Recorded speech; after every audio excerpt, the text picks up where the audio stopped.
brought to you by Squarespace. It's April 1945. An unknown aircraft is flying low and fast just above the trees. French ace Pierre Clostermann, leading a formation of 4 Hawker Tempests, is going in for a kill. He's sure that the Tempests can get him, and it's 4 versus 1. But then the German pilot accelerates, and in a few seconds, he is out of their reach. This wasn't a Me-262 nor a jet aircraft. How could he have escaped so fast? Today we'll be exploring the story of the fastest piston aircraft the Nazis ever built, the Dornier 335 Pfeil.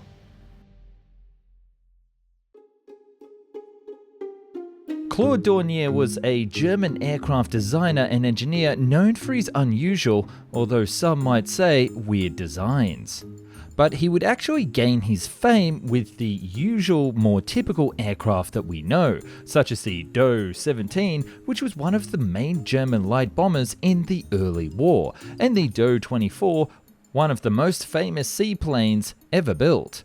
But his unusual side of projects is the most interesting, and right up Found and Explain alley. He was experimenting way before World War II with this new concept of aircraft called push-pull engines on his Do-J and Do-X seaplanes. This propulsion method would combine 2 engines, and such as the name suggests, one would push the aircraft from behind and the other one would pull from the front. Whilst this concept had been done before, the trick that he came up with was to eliminate the extra drag created with separate engines in either pods or gondolas. And this is exactly the principle that would make the Do 335 possible. 2 propellers might seem like overkill on a fighter, but its superior speed gave it all the difference in a level dogfight. It simply was the better plane. The same could be said of websites. Why use anything but the best if you're going head to head? Like Squarespace. That's right, be the game changer in your industry or anything else with using a Squarespace website. There are plenty of great templates, or you can have a go building your own design with their powerful code-free builder.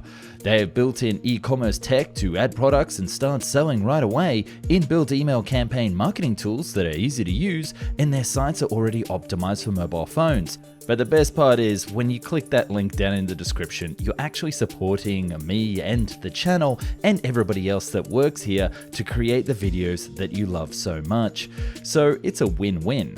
So go to www.squarespace.com/found and get 10% off your first site under domain. Become a supporter of the channel and click that link when you need a website. Back to the show.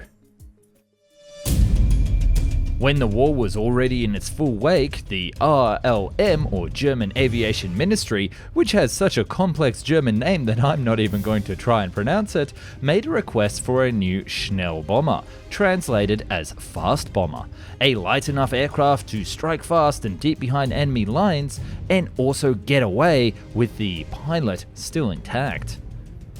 Dornier would propose his Project 231 aircraft based on the P-59 design, which was developed as early as 1940, but he was shut down by Göring himself.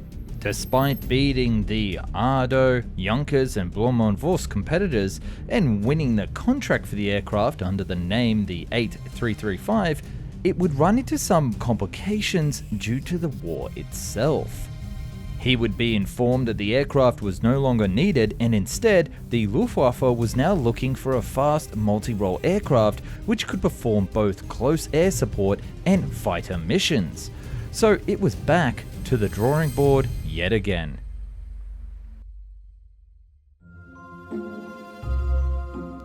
After redesigning the P-231, the Do-335 was finally born and got its suitable name, the Pfeil or Arrow. This aircraft was like no other in many different ways. It would be powered by two Daimler-Benz DB603 engines, 1700 horsepower beasts used for much of the bigger attack aircraft like the Me-410 or the He-219. This would give the new Do-335 immense power. They were located in the forward and aft section of the fuselage, with the aft one being used as a push and the forward one as the pull engine, which is pretty obvious by now. This engine placement will eliminate a lot of drag in flight, and in case of one engine failure, it would be relatively easy to control and land the plane, unlike traditional double-engine planes of the era. But let's talk about guns. The armament consisted of one 30mm Mk103 cannon mounted in the nose and a further two MG151 20mm autocannons, certainly enough to easily take down any Allied bomber or fighter. Apart from that, the weapons bank could also fit up to 1,000 kilos of bombs for its multi-role mission profile. Unlike other fighters at the time, the Do-335 had a very high ground clearance, and you could walk below the aircraft, which had a modern tricycle retractable landing gear. This was due to the very large propellers on the DB603 engines. This would be one of its weak spots, but we'll get to that in a minute. Below the tail section was a large ventricle fin that could be used for both added stability in flight and to protect the rear propeller from the ground in case of a hard landing. And here's the most interesting part: the Do-335 featured an ejection seat. With a maximum speed of 760 km per hour, faster than a P-51 Mustang, Tempest, or pretty much any other Allied plane, it would dominate the skies. Well, on paper. After completing flight tests, pilots were very happy with the performance of the aircraft and sang its praises. Apart from aircraft with jet engines, this was the fastest aircraft that had ever been built by Nazi Germany. It was stable in flight, easily maneuverable, and extremely powerful. But it did have some teeny issues, such as the landing gear. For an aircraft of its size and weight, the landing gear was too weak and would be prone to breaking when the pilot came in hard. But this wouldn't stop the highest power in the land from taking notice. In 1944, and get ready for this word, let's see if I can do it right, the Jägernaut program, or emergency fighter program, was started, and Hitler himself gave maximum priority to the Do-335. He saw it as a super fighter and could save Germany from increasing Allied air attacks.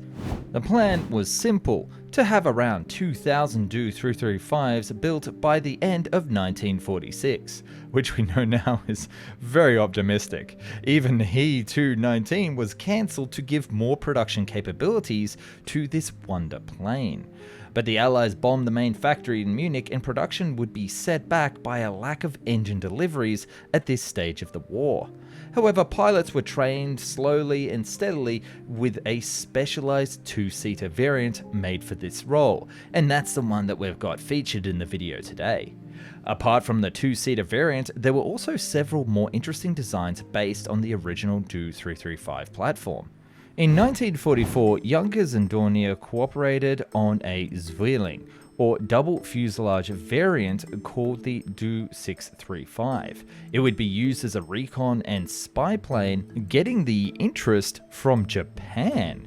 But by 1945, it was cancelled due to, well, both Germany and Japan being cancelled from the war itself. Another interesting proposal was a jet-powered P-256 armed with four 30mm cannons and powered by two Heinkel Hess 011 jet engines, the same ones that were used in the Junkers U-287 bomber, along with a radar. This would be the ultimate heavy fighter to take on Allied bombers or pretty much anything else. Lastly, there was also the Do-535 or He-535. There was another variant that was to be used by Heinkel with a single jet engine instead of a rear piston engine. And seemingly as an encore, there was also the Do-435 that was actually built as a high-altitude fighter interceptor with elongated wings, similar to the TA-152 design. So this platform was immensely flexible and very popular with all of the other German aerospace firms. All of this can confirm that the Germans had big plans for this airframe, just not enough time or resources. So how did the Do-335 perform in combat? Well, it just didn't. With only 37 built and flown by the war ended, they simply didn't have an opportunity to use it in combat, at least that's what records say. However, as Klosterman said, he did encounter one Do-335 in 1945, which managed to easily outrun him and his unit and was not shot down. We can only speculate, but it's highly likely that the Do-335 would perform well in combat, especially against Allied bombers like the Me-262 did in its initial encounters. Allies would have probably found a way to deal with this new threat at some point, just like they did with the other Nazi jets, but it certainly would have made heads scratch in London and Washington. The only surviving airframe had an interesting story as well. It was transferred by the Americans for testing just after the war ended and then just rotted away for years before it was donated to a museum and then transferred back to the Dornier plant in 1974. Then it was completely refurbished, and some of the engineers and workers who were working there were actually some of the original ones who worked on the first aircraft. So it must have been quite a sight to see one of your original airframes back in the shop. For years it was located in the museum in Munich until being returned to the National Air and Space Museum in the US in 1988, where it stands to this day. So that's it, the story about one of the most interesting German aircraft from World War II. Definitely could have been a game changer if it was adopted in time and with proper resources. But just to make it clear, I'm very much glad that it wasn't. A running theme for prospective Nazi projects, I guess.